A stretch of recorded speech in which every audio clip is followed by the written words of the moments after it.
இது நடந்து முடிந்து 16 வருடங்கள் கடந்து விட்டன. எதற்காக விடுதலை புலிகளை பற்றி இப்பொழுது கதைக்கிறார்கள்? ஹரி ஆனந்த சங்கரி பாராட்டுக்குரியவர், ஏளனத்துக்குரியவர் அல்ல அப்படின்னு சொல்லி பேட்ரிக் பிரவுன் வந்து சொல்லியிருக்கிறார். பேட்ரிக் பிரவுன் அவர்கள் கன்சர்வேட்டிவ் சார்ந்த தளத்திலிருந்து வந்திருந்தாலும் ஒரு மாறுபட்ட பிராக்மேட்டிக் கன்சர்வேட்டிவ், நடைமுறை சாத்தியமுள்ள ஒரு கன்சர்வேட்டிவ் தலைவர் என்பதை இதன் மூலம் நிரூபித்திருக்கின்றார்.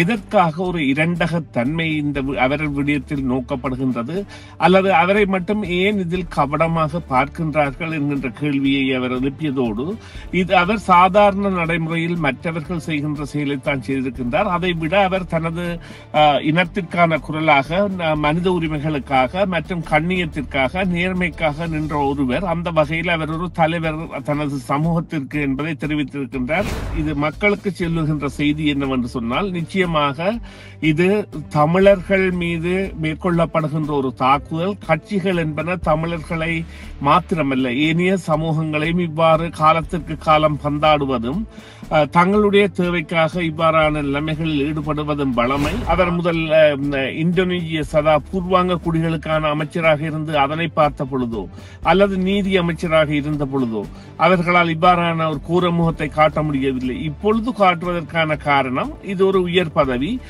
இவ்வாறு பதவிக்கு வருபவர் நாளை சில வேளைகளில் லிபரல் கட்சியின் லீடர்ஷிப், அதாவது தலைமைத்துவத்திற்கு போட்டியிடக்கூடிய தகுதியை பெறுவார். அதன் மூலம் எவ்வாறு NDPக்கு ஒரு சீக்கியர் தலைவராக வந்தாரோ அது போன்று லிபரலுக்கு கூட தமிழர்லாம் என்கின்ற ஒரு காரணம் வந்த பொழுது தமிழரா இப்படி வருவது, தமிழரா இரண்டாவது வருகின்ற ஒரு மறைமுக இனவாதம் இங்கே தொக்கி நிற்கின்றது.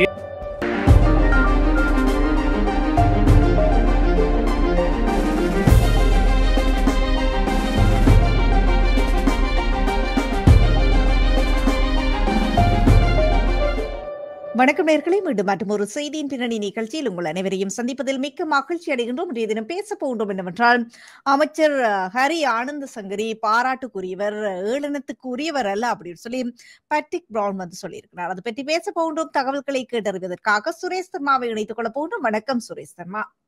வணக்கம் சுதர்சினி, வணக்கம் நேயர்களே. ஆமா, மீண்டும் வரவேற்கின்றோம் நிகழ்ச்சிகளுக்கு.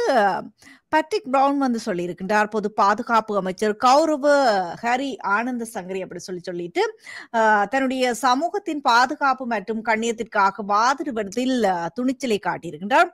அது ஒரு அவதூறு அல்ல, அதுதான் தலைமை அப்படி சொல்லி அவரை கௌரவப்படுத்தி இருக்கின்றார்.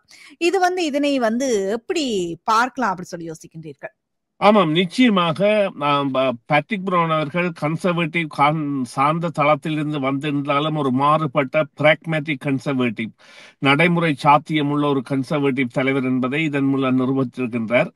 கன்சர்வேட்டிவ் கட்சி சார்ந்ததான இவ்வாறான கபட பிரச்சாரம் எழுகின்ற பொழுது அவர் கேட்டிருக்கின்ற கேள்விகள், அவர் எழுதியுள்ள ஒரு பத்தியில் அல்லது ஒரு கட்டுரையில் ஐ பாலிடிக்ஸ் என்கின்ற அந்த செய்தியை வாசித்த பொழுது அதில் இருந்த பல விடயங்கள் உண்மையாக கவனிக்க வேண்டியவை. அதாவது அமைச்சராக இவர் இன்று நேற்று வரவில்லை, இதற்கு முதலும் அமைச்சராக இருந்திருக்கின்றார். ஏன் இப்பொழுது மட்டும் இவர் இந்த தாக்குதல் நடக்கின்றது என்றால், இப்பொழுது இரண்டாம் நிலையில், அதாவது பிரதமருக்கு அடுத்த நிலையில் இருக்கின்ற ஒரு அமைச்சராக இவர் வந்த பொழுது இவ்வாறான காழ்ப்புணர்வுகள் இந்த எதிராளிகளால் விதைக்கப்படுகின்றன. அதன் பொழுது அவர் கூறுகின்ற கருத்து என்னவென்றால், தனது சமூகத்தை பிரதிநிதித்துவப்படுத்துவதாகவும் தனது சமூகத்தின் குரலாகவும் அவர் மற்ற மனித உரிமைகளுக்காக செயற்படுவதாகவும் அவர் இருந்திருக்கின்றார். எதற்காக இப்படி பாராளுமன்ற உறுப்பினர்கள் அகதி கோரிக்கையாளர்களுக்கோ அல்லது குடிவரவு சம்பந்தமாகவோ கடிதம் கொடுப்பது என்பது வளமையாக இருக்கின்ற பொழுது எதற்காக ஒரு இரண்டக தன்மை இந்த அவரது விடயத்தில் நோக்கப்படுகின்றது, அல்லது அவரை மட்டும் ஏன் இதில் கவனமாக பார்க்கின்றார்கள் என்கின்ற கேள்வியை அவர் எழுப்பியதோடு, இது அவர் சாதாரண நடைமுறையில் மற்றவர்கள் செய்கின்ற செயலைத்தான் செய்திருக்கின்றார். அதை விட அவர் தனது இனத்திற்கான குரலாக, மனித உரிமைகளுக்காக மற்றும் கண்ணியத்திற்காக, நேர்மைக்காக நின்ற ஒருவர். அந்த வகையில் அவர் ஒரு தலைவர் தனது சமூகத்திற்கு என்பதை தெரிவித்திருக்கின்றார்.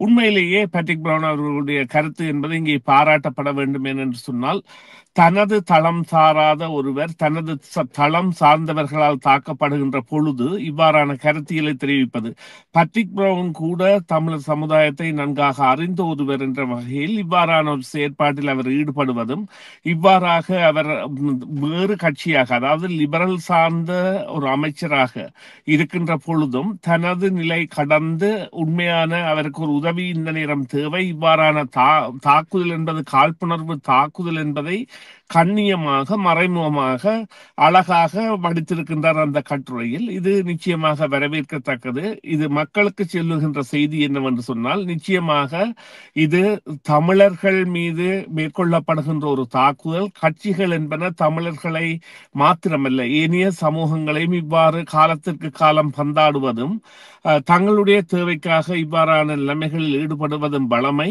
ஆனால் ஒரு கட்சி தமிழர்களை தொடர்ந்தும் தாக்கி வருகின்றது. அந்த கட்சியின் பத்திரிகைகள் இவ்வாறு தொடர்ந்தும் தாக்கி வருகின்றன.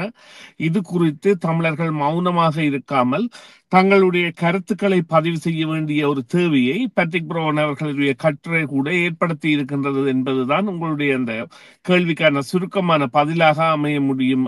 சுதர்சினி, இப்பொழுது இந்த இவருடைய கருத்தானது தமிழ் மக்கள் எதிர்காலத்தில் தமிழ் மக்களினுடைய எதிர்காலத்தில் எவ்வாறான ஒரு உற்சாகத்தை கொடுக்கும் என்று யோசிக்கின்றீர்கள்?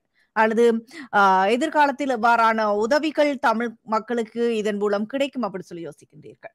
இல்லை, இது அவர்களுக்கு மன ரீதியில் ஒரு ஆறுதலை தரக்கூடியது. இவ்வாறு கூறுங்கள், கட்சி சார்ந்த வகையில் கபடமாடப்படும் இனமாக ஒரு இனம் மாறுகின்ற பொழுது கட்சியை கடந்து அந்த இனத்தில் உள்ள தமிழர்கள் ஒரு தங்களுடைய இனத்தின் வலிமைக்காக குரல் கொடுக்க வேண்டும் என்கின்ற ஒரு காலகட்டாயத்தில் இருக்கின்ற பொழுது அதனை அவர்கள் கடந்து செல்கின்ற நிலையைத்தான் நாங்கள் பல அமைப்புகளிடையே காண்கின்றோம். அவர்கள் மௌனமாக இப்பொழுது கன்சர்வேட்டிவ் கட்சி பாராளுமன்ற உறுப்பினர்களை நேர்மையற்ற முறையில் அவர்களுடன் உறவாடி கொண்டு அவர்களை கூட்டிச் செல்வர்கள் எல்லாம் மௌனமாக இருக்கின்றார்கள். அதே போன்று நேர்மையான வகையில் வேட்பாளர்களாக வந்து தங்களுடைய திறன்கள் மூலம் வந்தவர்கள் கூட அதன் மூலம் மௌனமாக இருக்கின்றார்கள். அதன் பொழுது இவ்வாறான ஒரு தலைவர் தெரிவிக்கின்ற பொழுது மக்களுக்கு அங்கே நியாயத்தன்மை என்பது வெளிப்படுகின்றது.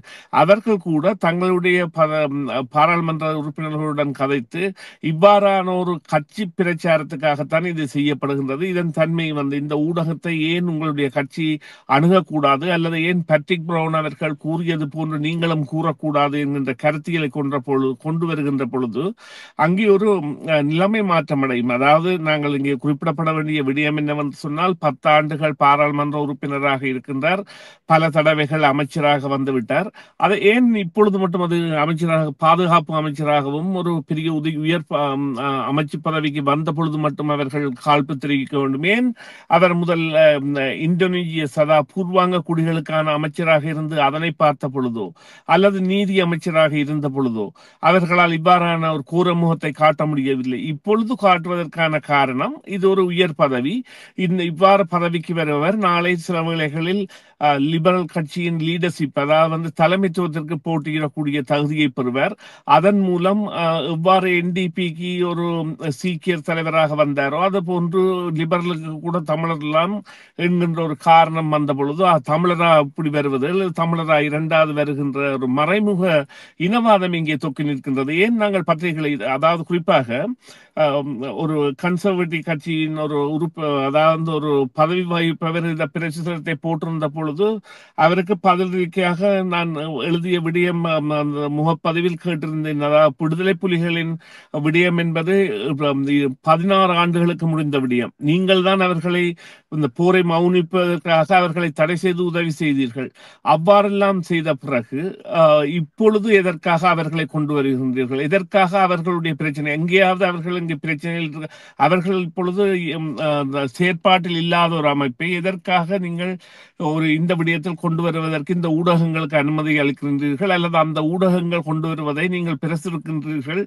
இது நிச்சயமாக ஒரு மனித உரிமையற்ற, அந்த மனிதாபிமானமற்ற செயல் என்கின்ற நிலைப்பாட்டை கொண்டு வருகின்ற பொழுது அதனை பார்வையாளருக்கு அது புரியும். ஆம், இது நடந்து முடிந்து 16 வருடங்கள் கடந்து விட்டன. எதற்காக விடுதலை புலிகளை பற்றி இப்பொழுது கதைக்கிறார்கள்?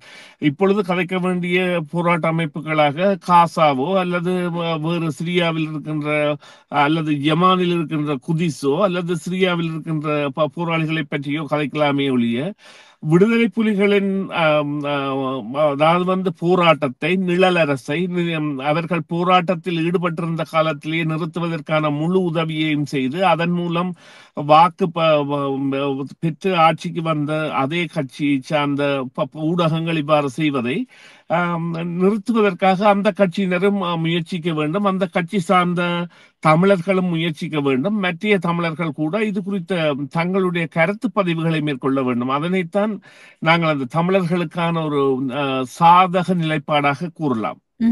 இப்பொழுது சிஎம்ஆர் தன்னுடைய இணையதளத்தில் ஒரு வாக்குப்பதிவை ஏற்பாடு செய்திருந்தது. அதில் கூட 1100க்கும் மேற்பட்டவர்கள் கரி ஆனந்த சங்கரிக்கு ஆதரவாக வாக்களித்திருந்தார்கள். இப்பொழுது சுரேஷ் சர்மா, நீங்கள் உங்களுடைய வாக்கை பதிவு செய்து விட்டீர்களா? ஆமாம், நான் வாக்குப்பதிவு செய்துவிட்டேன். அது உண்மையிலேயே அந்த CMR.FM இந்த ஒரு சிறிய விவகாரம் www.cmr.fm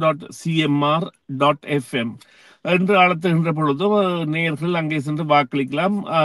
அது என்னை பொறுத்தவரையில் அதை நான் நிச்சயமாக ஆரோக்கியமானதாகவும் அது நிச்சயமாக ஒரு அவர்களுக்கு ஒரு ஆசுவாசமான தகவலை வழங்கும் என்ற நம்பிக்கையிலையும் செய்திருந்தேன்.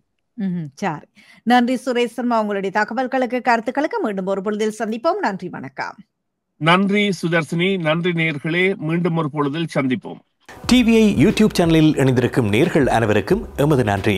எமது காணொளி தொகுப்புகளை தொடர்ந்து நீங்கள் பார்வையிடுவதற்கு கீழிருக்கின்ற பெல் பட்டனை அழுத்துவதனூடாக நோட்டிபிகேஷனில் பல காணொளி தொகுப்புகள் உடனுக்குடன் உங்களை வந்து சேரும். அருகில் இருக்கின்ற முக்கிய காணொளி தொகுப்புகளையும் பார்வையிட தவறாதீர்கள்.